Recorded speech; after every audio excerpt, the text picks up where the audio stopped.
When the mask slips, recognizing and recovering from narcissistic abuse. Have you ever felt like you were slowly disappearing? Like the person you thought you were, confident, capable, whole, was being erased one subtle comment, one dismissive gesture at a time? That feeling, that slow erosion of self, has a name, and understanding that name might just save your life. I recently had the profound opportunity to interview Phyllis Harper, whose groundbreaking work on narcissistic abuse recovery has transformed countless lives across America, particularly within Black communities. Her insights illuminate the shadows where emotional abuse thrives, bringing light to places many of us have been afraid to look. Harper isn't just a researcher or therapist, she's a revolutionary whose work has created safe harbors for people drowning in relationships they couldn't name as dangerous. Her ability to articulate the invisible wounds of narcissistic abuse has given voice to thousands who thought they were simply too sensitive or imagining things. The most dangerous prisons, Phyllis told me, her voice steady with the weight of truth, are the ones we don't even realize we're in. Think about that for a moment. The most dangerous prisons are the ones we don't even realize we're in. When I first heard Phyllis Harper speak about narcissistic abuse, something shifted in the room. It wasn't just what she said, it was the collective exhale from people who finally had a name for their experience. People who had been told they were too sensitive, imagining things, or simply not trying hard enough. People who had been carrying an invisible burden for so long that they'd forgotten what it felt like to stand straight. Narcissistic abuse doesn't announce itself with bruises or broken bones. It doesn't leave evidence for concerned friends to notice. It whispers, it gaslights, it isolates, and it disproportionately affects those already navigating complex social and professional landscapes, particularly Black women and other marginalized communities who may already be fighting to be seen and heard. Let me be clear, this isn't about demonizing people with personality disorders. This is about recognizing patterns that destroy lives, relationships, and potential. This is about reclaiming your voice when someone has systematically tried to silence it. Consider the story of Jasmine, an entrepreneur in Atlanta, a Black woman who had built her business from the ground up. After her divorce in 2017, she was thriving, expanding, hiring until she wasn't. Her new business partner began subtly undermining her decisions, isolating her from collaborators, telling her she was imagining problems when clients mysteriously disappeared. I thought I was losing my mind, she shared with Phyllis. The gaslighting was so effective that I started doubting my own competence I'd spent decades building. The stress felt familiar, too familiar. It mirrored patterns from a previous toxic relationship, but this time it was happening in her professional life. The realization that she was experiencing narcissistic manipulation in her business partnership came slowly, painfully, but it came. And that recognition was the first step toward her freedom. She sought therapy specializing in trauma recovery for Black professionals. She joined a peer support group focused on workplace emotional abuse. Gradually, she rebuilt her confidence, reestablished business connections with stronger boundaries, and eventually launched workshops teaching boundary setting skills specifically tailored for women of color in leadership roles. Her story inspired local organizations to create safe spaces where Black entrepreneurs could share experiences about psychological safety at work. One recognition, one healing journey created ripples that continue to expand. This is what Phyllis Harper's work illuminates. Narcissistic abuse doesn't just hurt individuals, it hurts families, friendships, businesses, communities. The emotional toll can lead to anxiety disorders like PTSD or dysthymia. It can disrupt professional ventures and personal relationships. It can make you question your very reality. But here's what else Phyllis Harper taught me: recovery is possible, not easy, not quick, but possible. Consider another story Phyllis shared about Marcus, a member of a national support group for Black individuals with disabilities. Marcus endured years of covert emotional abuse by a family member diagnosed with narcissistic personality disorder. He struggled with codependency traits, feeling responsible for fixing family dynamics while suppressing his own needs. Cultural stigma around seeking mental health care within his community compounded his depression. After a major breakup shattered his sense of belonging, attempts at reconciliation only intensified the manipulative behaviors he was experiencing. When you're Black and disabled, Marcus told Phyllis, people already expect you to be grateful for whatever scraps of attention you get. Recognizing that I deserve better felt like rebellion.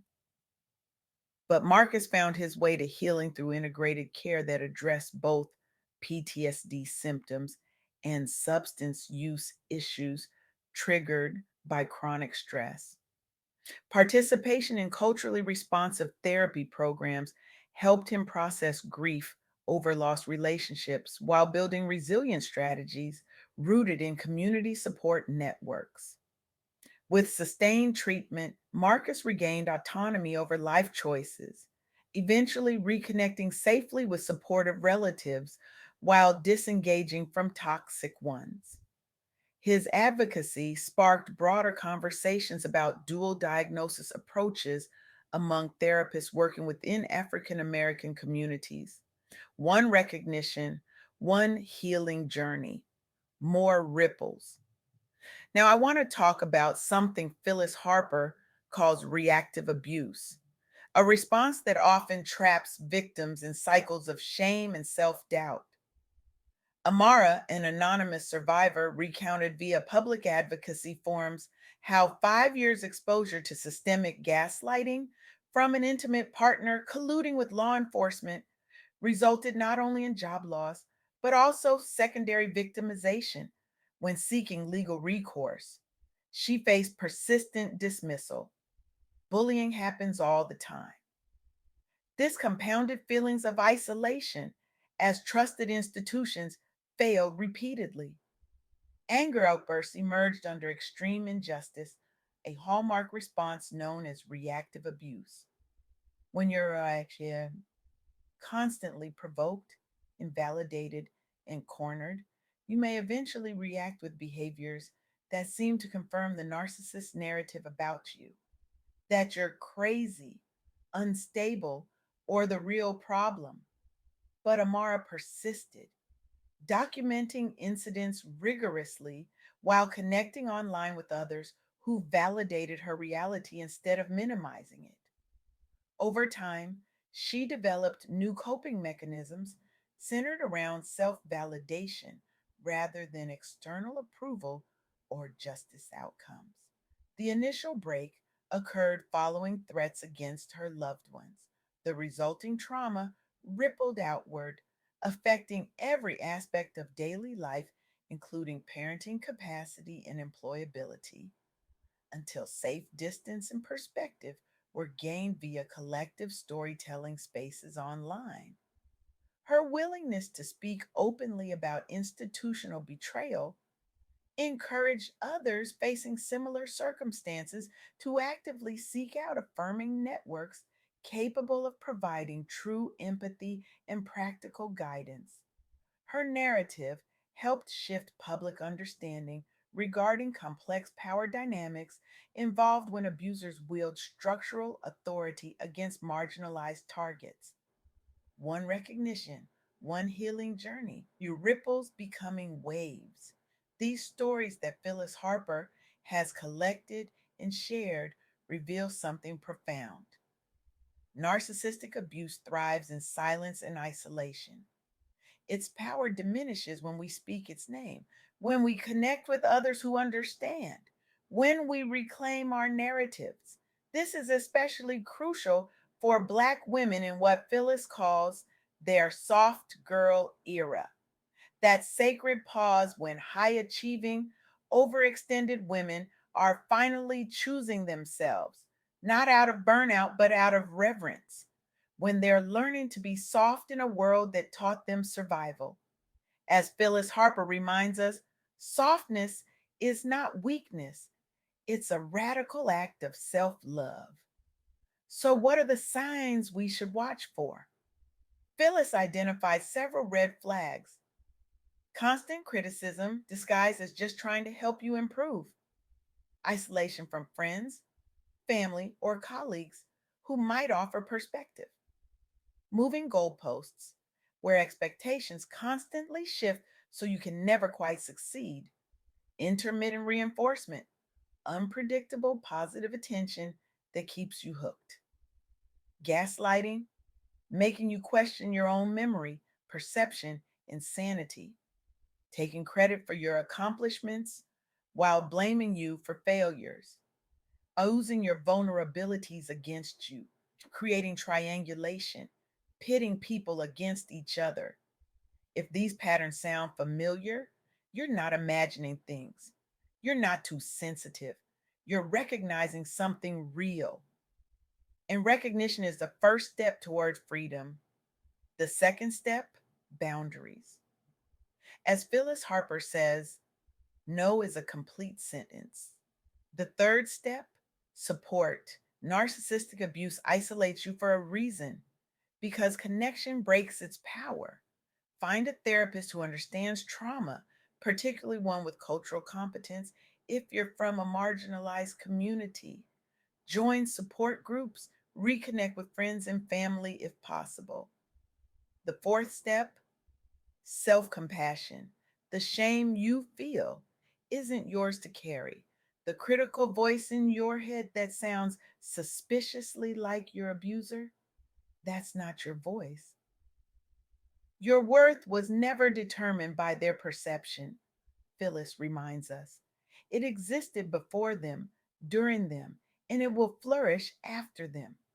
Recovery isn't linear. There will be days when you feel strong and clear, and days when you doubt everything. That's normal. That's human. And contrary to what narcissistic abuse teaches you, being human with all your messy emotions and imperfections is not a failure.